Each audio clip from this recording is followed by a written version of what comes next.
Donc on passe à la séance 2. Donc cette fois-ci, on va s'intéresser qu'aux muscles striés squelettiques et travailler sur son ultrastructure. Donc je vous conseille d'abord d'aller voir les vidéos qui sont en ligne. Vous avez plusieurs liens avant de faire l'activité, donc notamment le C'est pas sorcier et la vidéo sur la contraction musculaire, avant de faire les activités.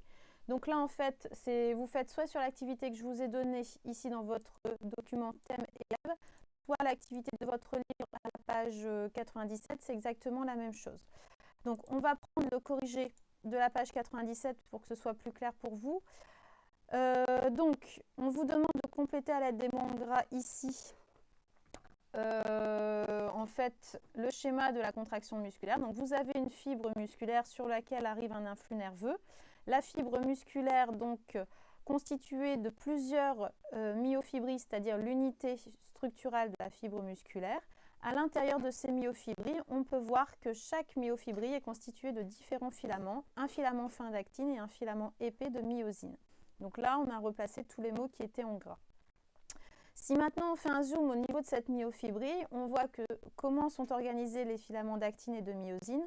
Le filament d'actine est épais et est au milieu de la myofibrille. Les filaments d'actine sont en fait entre eux, à peu près, on va dire, autour des filaments de myosine.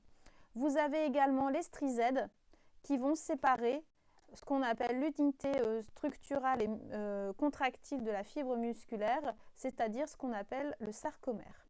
Voilà, ici et ici.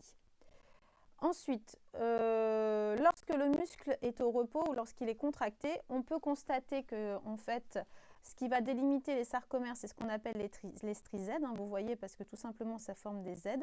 Et à quoi voit-on que le muscle est contracté? Tout simplement parce qu'il y a raccourcissement des strizèdes.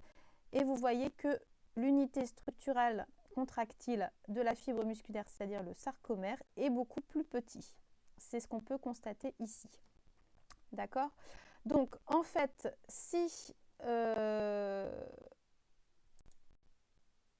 au niveau de la vidéo, comment je peux faire?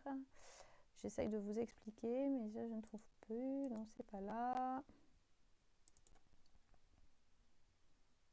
Voilà, donc je pense que vous me voyez. Je vais essayer d'être visible. Voilà. Hop, c'est à l'envers. Voilà, donc au niveau de la contraction, qu'est-ce qui se passe? Ce sarcomère, en fait, fait une certaine taille.